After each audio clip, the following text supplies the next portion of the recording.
shoulder flexion and range of motion. So supine patient position.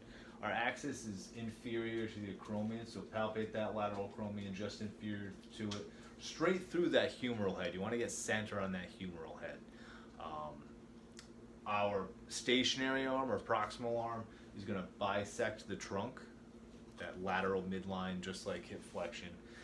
And our moving arm is going to bisect the humerus, citing that lateral epicondyle. All right. So active range of motion first, as always. So go ahead and show me how much motion you have. Perfect. Ballpark. Big substitution here is that thorax moving into extension. Can you show me what that would look like?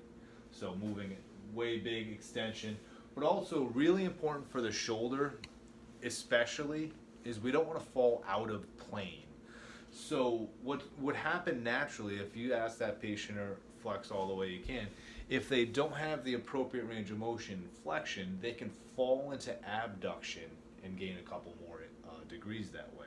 So for all of shoulder, falling out of your plane that you're working in, flexion extension is sagittal plane.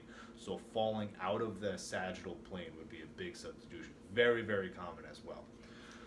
So realign, go through that motion, take your landmarks, take that measure, make sure we're at end range. How we feeling?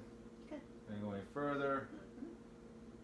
Further, starting to get just a little bit, I don't know if you can see that right there.